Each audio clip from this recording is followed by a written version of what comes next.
కూకట్పల్లిలో నల్ల చెరువు. ఒకప్పుడు ఈ చెరువు కొన్ని వందల ఎకరాలకు పంట పొలాలకు నీళ్ళిచ్చిన చెరువు. ఈ చెరువు కింద మంచి పంటలు పండుతున్నటువంటి విశ్వాసం ఉన్నటువంటి చెరువు ఈ చెరువు ఒకనాడు రికార్డుల ప్రకారంగా 19 ఎకరాల పైచిలకు మాత్రమే.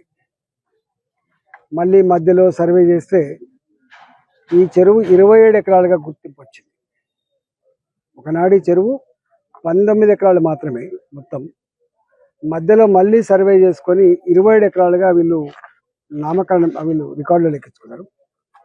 ఈ 19 ఎకరాలు ఉన్నప్పుడు కావచ్చు, 27 ఎకరాలు ఉన్నప్పుడు కావచ్చు, ప్రభుత్వపరమైన భూమి ఈ చెరువులో ఉన్నది కేవలం 7 ఎకరాల 36 గుంటలు మాత్రమే.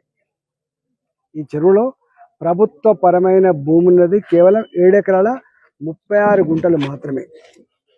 ఈ చెరువు పారకం ఉన్నప్పుడు నీళ్లు ఒడుస్తున్న కొద్దీ ఆ పట్టాదారులు ఎవరైతే ఉన్నారో, ఇవి ప్రభుత్వం ఇచ్చినటువంటి ఏకసాల పట్టాలు కావు, ఇవి ఆక్రమించుకున్న భూములు కావు, ఇవి బాజాప్తా తాతల కాలం నుంచి వెళ్ళి ఇవన్నీ కూడా పట్టా భూములు. అయితే ఒకనాడు ఈ పట్టా భూములు అయినప్పటికీ కూడా చెరువులు కాబట్టి, చెరువులు పంట పొలాలు నిలిస్తాయి కాబట్టి రైతులు తేలినప్పుడే దున్నుకునేటువంటి గొప్ప భావన ఉండే. ఒకనాడు పన్ను కట్టకుండానే భూమి దక్కింది. పన్నులు కట్టలేక భూములు వదిలిపెట్టే సందర్భాలు ఉండే. ఇవాళ ఉన్నట్టుగా 10 లక్షల రూపాయలు, 20 లక్షల రూపాయల భూముల విలువలు లేవు. 1000 రూపాయలకు ఎకరం కొనేటోడు కూడా లేని రోజులు ఉండే. ఇవాళ కూకట్పల్లిలో గజానికి 1,00,000 రూపాయలు, 2 లక్షల రూపాయలు కావచ్చు. కానీ ఒకనాడు ఈ కూకట్పల్లిలో కూడా ఓ 50 ఏళ్ల క్రితమో 60 ఏళ్ల క్రితమో పన్నులు కట్టుకునే కెపాసిటీ లేక కూడా భూములు వదిలిపెట్టే సందర్భాలు ఉంటాయి. ఇలా ఈ నల్ల చెరువులో ప్రభుత్వ పరంగా ఉన్న భూమి కేవలం 7 ఎకరాల 36 గుంటలు. మిగతా అంతా కూడా ఎఫ్టీఎల్లో బాజప్తా పట్టా భూములు, 50 ఏళ్ళుగా 70 ఏళ్ళుగా 100 సంవత్సరాలు ఉన్నటువంటి ఈ పట్టా భూములు ఇవి యజమానుల పేరిటే ఉన్నాయి. అయితే ఈ కూకట్పల్లి డెవలప్ అయిన తర్వాత ఇక్కడ ఒక గుంటడు కూడా ఇప్పుడు వ్యవసాయం లేదు. ప్రభుత్వం ఈ చెరువులకు మురికి నీళ్ళు రాకుండా కట్టడి చేసింది. కేవలం ఈ చెరువులకు వచ్చే నీళ్ళు ఏంటంటే ఈ చుట్టుపక్కల కొట్టేటువంటి వర్షపు నీళ్ళే రావాలి, కొంత వివేకానంద కాలనీ నుంచి నీళ్ళు రావాలి తప్ప వేరే దగ్గర నుంచి నీళ్ళు వచ్చే పెద్ద వాగులు కూడా లేవు. దీనికి ఫీడర్ వాగులు లేవు. దీని కింద కూడా పెద్ద ఒక గుంటడి భూమి లేదు. ప్రభుత్వమే స్వయంగా మత్తట్లో ఏ చెరువు నిండితే నీళ్ళు అయితే పోవన్నో ఆ చెరువు మీద ఒక కమ్యూనిటీ హాల్ కట్టింది. ప్రభుత్వం ఉల్లంఘించింది. ఇట్లాంటి ఈ భూములలో ఇప్పుడు వ్యవసాయాలు లేవు కాబట్టి, చాలా కాస్ట్లీ భూములు కాబట్టి యజమానులు ఎవరికి లీజుకి ఇచ్చింది ఇవన్నీ? రమేష్ లాంటి క్యాటరర్స్. అంటే తెలంగాణ పల్లెల్లో ఉపాధి లేక పొట్ట చేత పట్టుకొని అమ్మ నాన్నని తీసుకొని చదువుకున్న యువకులు అనేక మంది పట్టణానికి వచ్చారు. అందులో బెస్ట్ వింటేజ్ క్యాటరర్స్ పేట రమేష్ వచ్చింది. ఇక్కడ ఒక 50 లక్షల రూపాయలు ఇన్వెస్ట్ చేసుకున్నాడు. ఇక్కడ అదేవిధంగా ఫ్లెక్సీ ప్రింటర్స్ వచ్చిండ్రు. ఆయన ఒక 40-50 లక్షల రూపాయల మిషనరీ పెట్టుకున్నాడు, షెడ్లు వేసుకున్నారు, టెంటోళ్ళు. ఒక్క మాట చెప్పాలంటే ఈ ప్రాంతానికి నల్ల చెరువులో ఈ యజమానులు ఇచ్చినటువంటి లీజ్ భూములు తీసుకోవడానికి వచ్చింది కేవలం ఎవరంటే వివిధ ప్రాంతాల నుంచి, వాళ్ళ ఆంధ్ర కావచ్చు, తెలంగాణ కావచ్చు, పొట్ట చేత పట్టుకొని వచ్చి జీవనం కొనసాగిస్తున్నారు తప్ప ఎవ్వరు ఇలా కోట్ల రూపాయలు యజమానులు లేరు. ఇవాళ ఇక్కడ ఇష్యూ ఏమైందంటే ఇప్పుడు షెడ్లు కూలగొట్టి పోయిన తర్వాత భూమి సరే లీగల్గా యజమానులు కొట్లాడతారు, ప్రభుత్వం వాళ్ళు చూసుకుంటారు, ఒక ఆస్పెక్ట్. కానీ ఇక్కడ తక్కువ ధరకు వస్తుందని వీళ్ళు ఎక్కువ డబ్బులు పెట్టలేక, నెల కిరాయిలు ఎక్కువ ఇవ్వలేక, అడ్వాన్సులు ఎక్కువ ఇవ్వలేక పాపం ఉన్నంతలో ఇక్కడ బతుకుతున్న వాళ్ళు కనీస నామమాత్రానికి కూడా ఒక ఇన్ఫర్మేషన్ ఇవ్వకుండా వాళ్ళు అడిగింది ఏంటిది? మేము ఇవి కూలగొడుతున్నప్పుడు చూసినాం, రమేష్ తల్లి కాళ్ళ మీద పడ్డది. ఎక్కడోళ్ళు వాళ్ళు మహబూబ్ నగర్ జిల్లా నుంచి బతికొచ్చిన వాళ్ళు. ఈ బెస్ట్ వింటేజ్ క్యాటరర్స్ వాళ్ళు మహబూబ్ నగర్ నుంచి వచ్చి ఇక్కడ తండ్రి భార్య అందరూ పనిచేసుకుంటే బతుకుతున్నారు. ఇవాళ ఇక్కడ ఫ్లెక్సీ ప్రింటర్స్ పెట్టుకుంటూ ఎక్కడి నుంచో బతికొచ్చాడు. ఎవ్వరు కూడా అంటే యుద్ధం జరుగుతున్నప్పుడు ఇతర దేశాల వాళ్ళు వచ్చి మెర్సిలెస్ గా సంపుడు లేకపోతే కూలగొట్టుడు ఆస్తులు ధ్వంసం చేసేటట్టు చేస్తారు. ఇదేమి యుద్ధ భూమి కాదు, ఇది ఏమి యుద్ధ భూమి కాదు. నోరు లేని వాళ్ళు వాళ్ళు కొట్లాడకు వచ్చిన కూడా కాదు. వాళ్ళు ఒకటే మాట చెప్పిండ్రు, ఒకవేళ మాకు తెలియదు నోటీసులు యజమానికి ఇచ్చిన లేదో మాకు తెలియదు, యజమాని అయితే మాకేం నోటీసులు ఇవ్వలేదు, మేము పెట్టుకున్న మాట వాస్తవం, ఈ భూములు మా సొంతం కావు అని ఎంత వేడుకున్నా కూడా కనికరం లేకుండా ఒక శత్రువు వివరించినట్టుగా, అంటే ధ్వంసం చేయడానికి వచ్చినట్టుగా, మానవత్వం లేనట్టుగా చేసినటువంటి ప్రయత్నం అవుతుందో తెలంగాణ సమాజం అసహించుకుంటుంది. నువ్వు అనుకుంటా, నేను చాలాసార్లు చెప్పిన, ఒకవేళ మీకు దమ్ముంటే, మీకు నిజాయితీ ఉంటే, ఏ చెర్లల్లో అయితే ప్రైవేటు పట్టా భూములు ఉన్నాయో ఆ పట్టా భూములు దాని విలెంతనో కట్టి వాళ్ళకు భూములు బదులుగా భూములు ఇచ్చి తీసుకో.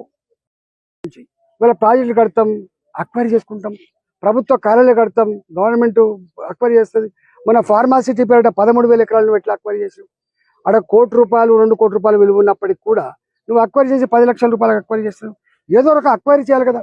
నువ్వు అక్వైరీ చేయకుండా నీ తాత జాగీర్ లాగా నువ్వు ఇవాళ వచ్చి ఇవాళ మొత్తం కూలగొడతా, నువ్వే ఇవాళ కొత్తగా పుట్టొచ్చినట్టుగా, నువ్వే కొత్తగా ముఖ్యమంత్రి అయినట్టుగా, అంతకుముందు ప్రభుత్వాలు లేనట్టుగా, ప్రభుత్వాలకు ఈ ఎకలాజికల్ బ్యాలెన్స్ గురించి లేకపోతే ఇతరత్వ గురించి ఆలోచించడానికి మాట్లాడే మాటలు థర్డ్ క్లాస్ మాటలు ఇవి. నేను అడుగుతా ఉన్నా, ఇలా వాళ్ళు అంటున్నారు మేము చెరువులను కాపాడాలి. నేను అంటున్నా, చెరువులు కాపాడే ధైర్యం నీకుంటే, దమ్ముంటే, నిజంగానే ఆ మంచి అభిప్రాయం అనుకుంటే నా హుస్సేన్ సాగర్లో తాగే నీళ్ళు లెక్క తయారు చేయి ఫస్ట్. ఇవాళ హైదరాబాద్లో ఉన్న అన్ని చెరువులు పంట పొలాలకు నీళ్ళెచ్చుడు కాక అవన్నీ కూడా మురికి కూపాలుగా మారిపోయినమాట వాస్తవమా కాదా? ఇవాళ ఆ చెరువు చుట్టుపక్కల ఉన్న వాళ్ళు దుర్గంధపూరితమైన బతుకుతున్నారు. ఈగలు, దోమలు, గుర్రపు డెక్క వాసన, అసలు జ్వరాలు. ఎవరు కట్టుకున్నారంటే తక్కువ ధరకు వస్తుందని చెప్పి వాళ్ళు కట్టుకున్నారు. నేను అంటున్నా ప్రభుత్వాన్ని, ఇవాళ మీరు వాళ్ళకు సామాన్యులు కావచ్చు, వాళ్ళు నీతో యుద్ధానికి రాకపోవచ్చు, వాళ్ళు కోర్టు మెట్టెక్కే డబ్బులు లేకపోవచ్చు, కానీ వాళ్ళ ఏడుపు, వాళ్ళ కన్నీళ్ళు, వాళ్ళ ఉసురు నీకు తాకకుండా పోయి గుర్తుపెట్టుకో. నువ్వేమనుకుంటున్నావు? ఇలా ఏ ఉపాధి కల్పిస్తా అని చెప్పినవో, పేదలకు అండగా ఉంటా అని చెప్పినవో, పేదల బతుకుల్లో వెలుగు నింపుతా అని చెప్పినవో, నువ్వు అనేక రకాల హామీలు ఇచ్చినవో, ఇలా మహిళలకు 2,500 రూపాయలు ఇస్తా, భూమి లేని వాళ్ళకు 12,000 రూపాయలు ఇస్తా, నేను ఇది ఇస్తా అది ఇస్తా ప్రగల్భాలు పలికినవు. ఇచ్చుడు పక్కకు పెట్టు, నీ పెన్షన్లు, నీ బియ్యం కార్డులు, నీవన్నీ పక్కకు పెట్టు. కానీ వాళ్ళ కాళ్ళ మీద వాళ్ళు బతికేటువంటి సామాన్యుల బతుకుల్లో మట్టి కొట్టి నువ్వు వాళ్ళ జీవితాల్లో ఇలా నిప్పులు పోసి నువ్వేం సాధిస్తావని చెప్పి రేవంత్ రెడ్డి అడుగుతున్నాడు. నీకు ఏం మానవత్వం ఉంది? నువ్వు అనుకుంటున్నావు నువ్వు చాలా గొప్పగా చేస్తున్నా. కొద్దిమంది తెలియని వాళ్ళు, సోషల్ మీడియాలో ఉన్నటువంటి వాళ్ళు కావచ్చు, కొద్దిమంది తెలియని వాళ్ళు ఏమనుకుంటారంటే నిజమే చెరువులు అక్రమంగా ఆక్రమించుకున్నారని చెప్పండి. అరే అక్రమంగా ఆక్రమించుకున్నారా, సక్రమంగా ఆక్రమించుకున్నారా బయటపెట్టు. నేను అడుగుతున్న ప్రభుత్వం దమ్ముంటే ఈ హైదరాబాద్లో ఎన్ని చెరువులు ఉన్నాయి, ఇన్ని చెరువులు ఎన్ని మాయమైనవి, ఈ మాయాని కారకులు ఎవరు? ఇవాళ బతుకమ్మకుంట అంబరిపేటలో ఎవడు మాయం చేసిండు? ఇవాళ నేను చాలాసార్లు చెప్పిన, కరీంనగర్లో 3 కుంటలు ఉండే 3 చెరువులు ఉండే, దాంట్లో కలెక్టరేట్ కట్టాడు. ఇవాళ అనేక చెరువులు, అనేక కుంటలు. ఇవాళ ఇక్కడ కృష్ణకాంత్ పార్క్ ఉంటుంది, ఈసుబుడలో ఉంటుంది, అనేక చెరువులు. మాసప్ ట్యాంక్, దాని పేరే మాసప్ ట్యాంక్, ఇలా క్రికెట్ గ్రౌండ్ అయిపోయింది. ఇవాళ నీవు కొన్ని వందల చెరువులు డిస్మాంటిల్ చేసి పార్కులు పెట్టి దాంట్లో ఇవాళ హుస్సేన్ సాగర్ లో ప్రసాద్ సినీ మ్యాక్స్ ఎక్కడి నుంచి వచ్చింది? జలవిహార్ ఎక్కడి నుంచి వచ్చింది? అక్కడ ఉన్నటువంటి హాస్పిటల్ ఎక్కడి నుంచి వచ్చినాయి? అక్కడ ఉన్నటువంటి పారడైజ్ బిర్యానీ సెంటర్లు ఎక్కడి నుంచి వచ్చినాయి? అనేక మాల్లు ఉన్నాయి. ఇలా అవన్నీ కూడా FTAలో ఉన్నాయి. అవన్నీ FTAలో ఉన్నాయి. కానీ నువ్వు వాళ్ళ జోలికి పోయేటువంటి సత్తానికి లేదు. ఇవాళ ఎవరి జోలికి వస్తావు నువ్వు? చిన్నలు నువ్వు అంటున్నావు ఏదో నాగార్జున పడ్డా, నీకేం కక్ష ఉందో నాకు తెలియదు. నిన్న ఒక ఆయన మాట్లాడుతాడు, ఆయన దానికి హైడ్రాక్ ఇన్ఛార్జ్గా ఉన్నాడు. శ్రీనివాస్ రెడ్డి షెడ్డును కూలగొట్టిన ఆయన నాయకుడు. నేను అంటున్నా, నాయకుడు నువ్వు ఎట్లా కూలగొట్టినవో రేపు పోటీ తెలుస్తుంది. అసలు ఎంత దారుణం అంటే, షెడ్లు కూలగొట్టి పోలే వీళ్ళు, షెడ్లు కూలగొట్టి అందులో ఉన్న సామాను కూడా డోజర్లు ఎక్కించి అంటే ధ్వంసం చేస్తున్నంటే ఎంత కక్షపూరితంగా ఉన్నారు వీళ్ళు, ఎంత ద్వేషపూరితంగా ఉన్నారు వీళ్ళు. అంటే వాళ్ళ బతుకుల పట్ల ఎంత హీనంగా వ్యవహరిస్తున్నారో దాన్ని బట్టి మనకు అర్థం కావాలి. తప్పకుండా ఇవన్నీ అంటున్నా, ప్రభుత్వం ఏ పేదల ఆస్తులైతే ధ్వంసం చేసిందో వాళ్ళ అసెట్ చేసి నువ్వు నష్టపరిహారం కనుక ఇవ్వకపోతే నువ్వు అనుకుంటున్నావు ఇది ఇక్కడితో ఆగిపోద్ది అనుకుంటున్నావు. వాళ్ళ ఉసురు, వాళ్ళ దుఃఖం, వాళ్ళ కన్నీళ్లు ఊరికే పోవు. వాళ్ళకు అండగా కోటాను మంది ప్రజలు ఉన్నారు. ఇలా హైదరాబాద్లో చెరువుల పక్క పొంటి కానీ ఆనాడు మనిషి తిరిగినటువంటి అడవులలో చెట్లు వేసుకొని గుడిసెలు వేసుకొని జీవించడం అంతా కూడా పేదవాళ్ళే. ఇలా వాళ్ళ సంఖ్య లక్ష, వాళ్ళు ఏదో 5 లక్షలు 10 లక్షలు కాదు, హైదరాబాద్ లో ఉన్నటువంటి వీళ్ళ కంటే కూడా అత్యధిక పాపులేషన్ కలిగినటువంటి పేదలు కంటి మీద కొనుక్కులేదు. ఇప్పుడే అంటుండే ఆయన సార్ ఇది కూలగొట్టి నిజమే కానీ పక్కకున్న వాళ్ళంతా కూడా ఇలా వాళ్ళు భయపడుతున్నారు సార్, నిద్రపోతున్నారు సార్ అని చెప్తున్నారు. అరే నీకు కోట్ల మీద ఎందుకు నీకు ఇంత అపనమ్మకం? ఇలా సాటర్డే అయితేనే సండే అయితేనే కోర్టు మెట్లు ఎక్కలేరు అంటే కోర్టులు గంత అనాలోచితంగా ఉంటాయా? కోర్టుకు ఆలోచన లేదా? కోర్టుకు మానవత్వం ఉంటుంది. ఇవాళ హైకోర్టు ఇట్లాంటి పేదవాళ్ళు రేపు ఎప్పుడైనా నష్టం జరుగుతుందని చెప్పి ముందస్తు గమనించి ఎక్కే మెట్లు కోర్టు మెట్లే. ఆ కోర్టు కూడా సాటర్డే ఉండదు కాబట్టి, సండే ఉండదు కాబట్టి, అంటే మీకు జడ్జిల మీద నమ్మకం లేదు, చట్టాల మీద నమ్మకం లేదు, మీకు కోర్టుల మీద నమ్మకం లేదు, మీకు దేని మీద నమ్మకం ఉంటుంది? అంటే సాటర్డే సండే వచ్చిందంటే నువ్వు డోజర్లు బయటకు వస్తున్నాయి, నువ్వు కూలగొడుతున్నావు. అర్థం ఏంటంటే వీళ్ళు ఎక్కడ పోతారో కోర్టుకు, ఎక్కడ స్టే తెచ్చుకుంటారో వీళ్ళు కోర్టు. అంటే కోర్టులు స్టే అట్లనే ఇస్తాయా? ఆలోచించిస్తాయి వాళ్ళు. ఇలా వాళ్ళు మాట్లాడుతున్నారు చెరువులు కాపాడవలసిందే. చెరువులు కాపాడవలసిందే రా. నీ భూమి ప్రభుత్వ పరమైన భూమి ఎంత ఉంది, ప్రైవేటు పరమైన భూమి ఎంత ఉంది, కాపాడుద్దా? ఇవాళ ఈ నల్ల చెరువులో పేదల గుడిసెలు పీకి వాళ్ళ జీవితాల్లో మట్టి కొట్టినటువంటి దుర్మార్గ ప్రభుత్వం ఎక్కడ కూడా తప్పించుకోజాలదు.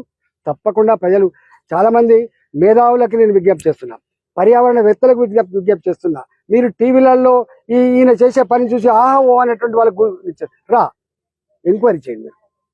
వాళ్ళ బతుకులేంది, వాళ్ళు ఎప్పటి నుంచి జీవిస్తున్నారు, అవన్నీ కూడా ఎంక్వైరీ చేయండి. తప్ప ఉత్తగానే ఈయన ఏదో గొప్ప పని చేస్తుందని చెప్పి మీరు భ్రమలో ఉంటే రేపు ఇలా వీళ్ళ వంత అవుతుంది, రేపు ఇంకొకరి వంత అవుతుంది అని చెప్పి నేను తెలియజేస్తున్నా. నల్ల చెరువులో జరిగిన దుర్మార్గాన్ని ఖండించడమే కాకుండా ఇక్కడ స్థానిక ఎంపీని తప్పకుండా ఎలా అనుకుంటున్నారు, ఇలా అధికారం ఉందని పోలీసులు ఉందని చెప్పి నువ్వు తాత జాగిర్లాగా నువ్వు ఏది పని చేస్తున్నావు. కానీ ఇది చెల్లదు బిడ్డ, ఇది చెల్లదు. చరిత్రలో చాలా మంది ఇట్లాటోళ్ళు పోయిండ్రు, కాలగర్భంలో కలిసిపోయిండ్రు. ప్రజలు తలుసుకుంటే ప్రజల కన్నీళ్ళలో కొట్టుకపోతావు బిడ్డ అని చెప్పి హెచ్చరిస్తూ వీళ్ళ ఈ నష్టపోయినటువంటి వాళ్ళందరూ కూడా అసెస్ చేసి మళ్ళా వాళ్ళ బతుకులు నిలబెట్టే ప్రయత్నం చేయమని చెప్పి నీకు డిమాండ్ చేస్తూ ఇలా దీన్ని ఖండిస్తున్నా.